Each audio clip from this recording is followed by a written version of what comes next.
In Revenge of the Sith, one choice shatters a galaxy. A sun becomes a weapon, a republic becomes an empire, and a mask inhales the rest of a life. But what if the choice that mattered came earlier, on Mortis, when the Father's light broke apart and looked for a vessel? What if Anakin didn't run from it? What if he accepted the burden, not the throne? In this version of the story, that's exactly what happens, and nothing turns out the same. Let's begin. The sky on Mortis is color without a name. The Father's body dissolves into radiance, and the radiance looks for a home. It finds Anakin. The impact isn't gentle. White heat floods every nerve, a tidal force that erases the edges of a person, then redraws them with steadier lines. Anakin's first breath is not a gasp, it's a calibration. Past, present, and every branching future arrange themselves like a starfield. He blinks, and the glow in his eyes subsides to something he can live with. Anakin? Obi-Wan's voice tries to sound calm and fails. Ahsoka leans in, half afraid to touch him. Master, your eyes. They're fine, he answers softly, and even that is different. The storm you can't talk him down from? Gone. In its place, an ocean, deep, quiet, alive. Mortis breathes out. Their ship returns to real space like waking. On the flight home, Anakin doesn't pace or plan. He sits cross-legged on the deck and listens to the Force as if it were an old friend he finally understands. Coruscant does not know a Guardian is walking. He asks the Council to convene immediately. That by itself is unusual. The moment he steps into the circular chamber, everyone feels it. The temple hums along its bones. Even the dust motes seem organized. Yoda's stick hits the floor. He straightens without it and peers over the rim of the world. Different, you are. Mortis was real, Anakin says. The Father held the balance. He's gone. His power had to go somewhere. It chose me. Mace Windu's expression doesn't change, but his attention sharpens. Explain, chose. I didn't take anything. Anakin lifts a hand. Nothing dramatic happens. Then everything does, quietly. Chairs, projectors, sabers, scrolls, each object rises and settles into a precise geometry, a slow constellation turning in air. Another breath, and it all returns to the exact spot it left without a sound. Ki Adi Mundi exhales. Control and power in the same breath. Not power, Anakin corrects. Responsibility. Plo Koon tips his head. To do what? To see clearly. Anakin closes his eyes. The temple, the city, the Senate. At the heart of it, a familiar warmth that hides a rot. Threads adjust in his map of the future, and there's no way to soften the words. He opens his eyes. Chancellor Palpatine is Darth Sidious, and there's a kill order wired into the army itself. An implant on Kamino keyed to a phrase. Silence. Then the room cracks open. Windu stands first. How sure? As sure as I am that you're here, Anakin answers. He built this war, used the order, and prepared one final command we don't see coming. Yoda's ears lower. Danger. Great. Then we don't charge into his office and feed his story, Anakin says. We starve it. Obi-Wan studies him. You have a plan. I have a conversation. That night, a candle burns in a meditation chamber on Sereno. Count Dooku holds his saber but doesn't ignite it. The room tilts. It isn't the room, it's the Force, pressed down by a presence that isn't trying to be threatening. It simply is. Count, Anakin says, voice everywhere and nowhere at once. Or would you prefer Lord Tyrannus? The saber hilt lowers. Who are you? An inconvenient truth, Anakin answers. Sidious plans to replace you with me. He's been shaping me since I was 9. I can see the web now, the chips, the order, the budgets, the lies. Dooku's mouth tightens. If this is mockery, it's an offer, Anakin says. Not of amnesty, of purpose. Help expose him. Help end the war. Help rebuild what you tried to correct by burning. Silence. Pride and clarity wrestle in the Count's eyes. And if I refuse? Dooku asks. Then Sidious kills you when it's dramatic, Anakin answers. He's very theatrical. The candle's flame leans toward an unseen wind. Dooku doesn't look away from it. What do you propose? Evidence, Anakin says. Records, transfers, private orders, and patience. Patience, Dooku repeats, almost amused. From you? From the man I was, Anakin says. The one who just took the father's mantle understands time. The days that follow are small on purpose. Senator Amidala's committee, Ahsoka quietly advising from the gallery, asks one practical question. When will emergency powers end? Senators without spines find them. Budgets step into the light. A pattern emerges, not proof yet, but shape enough to make people uncomfortable. Sidious feels the galaxy's mood shift and reaches for a familiar piece. He summons Tyrannus. No one comes. He reaches for a familiar mind. My boy, he says to the one that used to be pliable. No answer. Meditation comes the polite excuse. Duties. Training. Another thread in the net snaps. He changes the plan. A private meeting. An industrial sector no one cares about. Dooku arrives alone.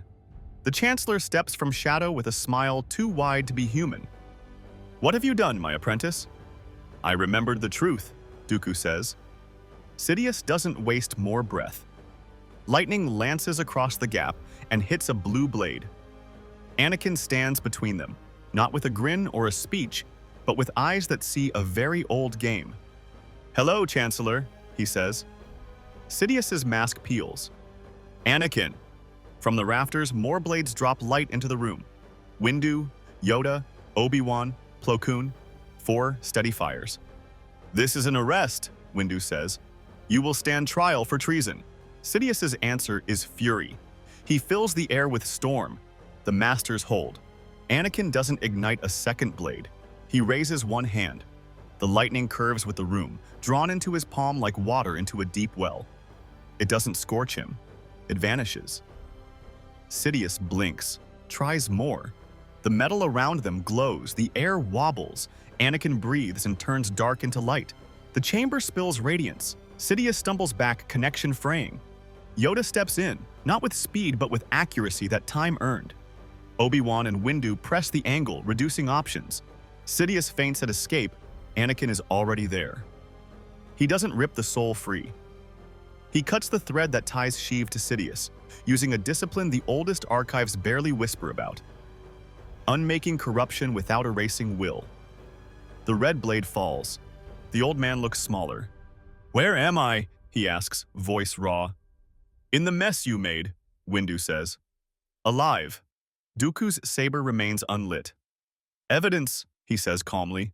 You'll have it. It will not absolve you, Yoda warns. It will not try, Dooku answers, and for once he sounds like a Jedi. The broadcast goes out the next day. Holo after holo unspools a design built over decades, Kaminoan invoices, Sifo Dyas echoes, hidden appropriations. The Senate sits in a silence that tastes like shame. Emergency powers end on paper and in practice. The war doesn't stop overnight.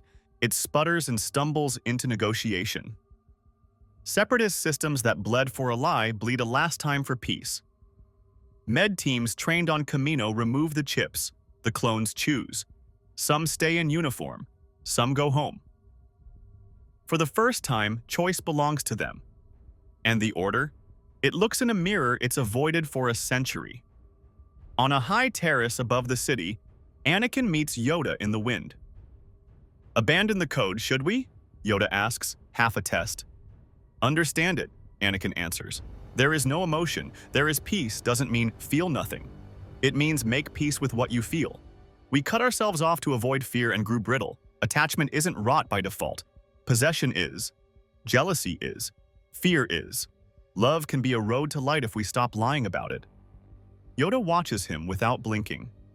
Hard, this will be. Everything that matters is, Anakin says. The council votes for reform. The order doesn't marry politics. It visits. It helps. Younglings see their families. Knights keep friendships they used to hide. Discipline remains discipline. Compassion is no longer a rumor. Padme meets him on a balcony that remembers their first stolen conversation. Her hand finds his. You could have walked away from all of this. and left someone else to carry it? He squeezes gently. I was built for flight and stubbornness. Turns out that's good preparation for being a bridge. She laughs, and it sounds like home. The child she's carrying kicks once, just enough to make them both look down and grin like fools. The galaxy exhale is long, trials fill calendars, pardons and sentences share space on the same docket. People get things wrong, then better, then wrong again. That's how living works. Anakin learns to live with a horizon inside him. The Father's mantle is not a cape, it's a note he hears beneath everything else, a duty to steady the balance when it lists. He is not a god. He is a guardian. He feels the first tremor on a day that should have been quiet. It's not Sidious, not Dooku, not Maul, older, hungrier, a presence the Father knew and feared. He is in the council chamber when it pushes through the fabric of the Force. He is running before the window stops reflecting him. Down the long stairs to the temple's base, where a young man waits who shouldn't be there yet. Jin, Anakin says, breath catching on the name they chose to honor an old teacher. Years came and went in the space between sentences, and here is his son, jaw set like his mother's, eyes wrong in a way that makes the skin on Anakin's hands feel cold. The features ripple. For a heartbeat, the face is a woman's, ancient, smiling in pieces. The air tastes like metal. Mother, Anakin whispers. Not Padme, the other one. The banished presence Mortis stories don't name. Her reply is a laugh that leaves frost. She lifts one finger. The temple precinct collapses. Not a quake. Not an attack you can block with a blade. Stone turns to dust and history screams. Yoda is there, and then not. Plo Koon is there, and then not. 1,000 young voices flare and vanish. Anakin's knees hit the paving that isn't paving anymore. Stop, he says, voice gone small. She doesn't. A second finger points. The Senate sector splits, domes fall, fire climbs. 2 figures are plucked from the wreckage and dangled by an invisible thread, Padme and Ahsoka, then whisked away into nowhere so fast, the Force leaves a bruise. Mortis, the thing inside his son says, her grin widening. If you remember your lesson. Deep under the Capitol, reactors shudder. Stabilizers fail in a chain. The federal district tears itself apart, but the planetary core holds. Coruscant survives. The heart of its government does not. Anakin is already in the air. A ship answers his call like an animal to its name. The jump to hyperspace happens a second before the skyline behind him folds in on itself. Mortis greets him like a place that never forgot. On a plane that rewrites itself between blinks, the mother waits in a body that doesn't quite fit, tendrils of shadow curling where breath should be. She is not angry, she is certain. They don't talk. They have both said enough to the galaxy. Anakin stands the way the Father stood. Not tall, not small, centered. He lets the darkness inside him stand next to the light, not as a crime, as a truth. Fear isn't a leak if you don't let it steer. Rage isn't a master if you don't make it one. The balance the Father kept isn't a mathematical average. It's a posture. The first collision is soundless and shakes the sky. Light that isn't sunlight meets night that isn't night. Mountains lift and fold. Rivers reverse, then forget they were ever water. The son and the daughter's empty realms watch without blinking. She tries to swallow him whole because that's what hunger believes in. He does not resist the way a wall resists. He receives and returns. He takes what she throws and unmakes the hate in it, sending back force without malice. She shrieks, not because she is hurt, because she is being understood. That is worse to her. Let him go, he says without shouting, and for the first time her smile falters. She has occupied the boy's life like a palace. She intends to keep it. Anakin steps in alive with both halves of himself. The Force rushes to meet that honesty. On Mortis, the realm remembers what it needs, and a dagger from old stories warms into his palm. She comes in close, all angles and old promises. He moves through her like a tide through a ruined harbor, not breaking anything that can be saved, not bowing to anything that cannot. The blade finds the place where her hold thins. The ground inhales. The sky opens. The mother is a scream of wind and teeth, and then nothing. Jin collapses like a marionette with cut strings. His eyes are his. Padme and Ahsoka arrive the way laughter returns to a room after news is good. Anakin is not embarrassed to put his forehead against the ground and breathe gratitude like oxygen. Mortis listens. The plane settles. Ahsoka crosses the distance and punches his arm hard enough to sting. "You took too long."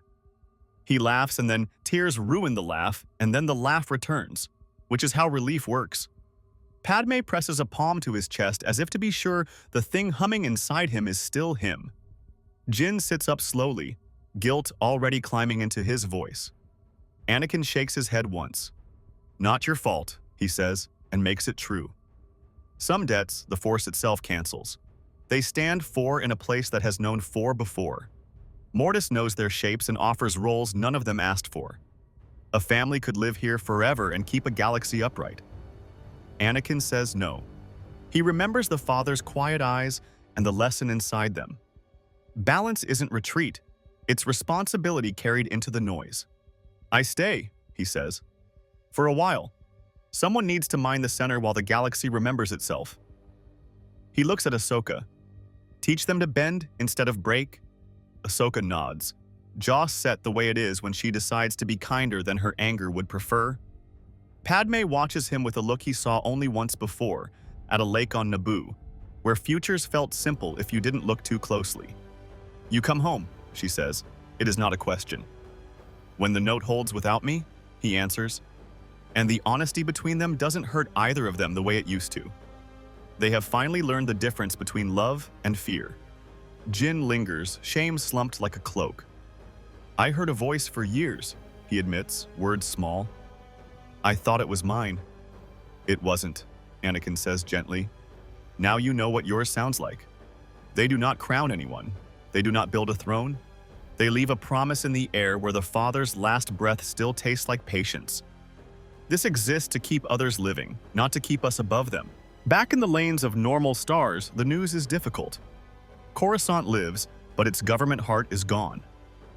Worlds that depended on one capital learn to grow local spines and share them across distance. Bail Organa and Mon Mothma do not make speeches about greatness. They make lists of things that need doing and start knocking them down. The clones build farms and schools and defense forces that answer to councils, not cults. The temple that fell becomes a garden people tend without being paid to. Children run paths where halls used to stand. A small stone by the gate carries the names that didn't make it out, and the wind there always feels like a hand on the shoulder. The Jedi do not replace stone with stone. They become a pattern instead. Cells, circles, small kitchens where questions are welcome, rooms where fear is named out loud and taught to sit beside courage without steering it. Obi-Wan teaches a class called Patience and laughs at himself so his students don't have to. Windu grows softer at the edges and sharper at the center, which is what wisdom looks like when it gets a second chance. Yoda's absence is a presence that causes people to lower their voices around certain trees. Anakin returns to Mortis when the note wobbles and leaves when it holds. He learns a new kind of humility, the kind that comes from knowing you are necessary but not irreplaceable. When he finally comes home for good, it isn't a parade. It's to a kitchen where Ahsoka has burned something on purpose so he will tease her, and to a table where Jin brings a problem he can't quite solve and listens the way young people do when they decide they want to be trusted. Padme kisses him in a doorway that has sunlight in it. The galaxy continues to be hard work and worth it. What changed? Not that darkness vanished. That myth kills people. What changed is that one man refused to split himself in two to make a doctrine comfortable. He took the Father's burden and made it human. He saw a map of futures where he wore black iron and burned. He chose the small labor that never ends instead. What if Anakin accepted the Father's power after his death? In this timeline, he did, not to become a god, but to become a guardian who finally understood that balance isn't a pose you hold alone on a mountaintop. It's a way you move through a crowd. If you liked this alternate path, make sure to subscribe and stick around. Next week, we're opening a new What If season with a wild one. Before you go, tell us this in the comments. Would you have kept Anakin on Mortis as the Eternal Father, or sent him back to carry that balance among people? May the Force be with you.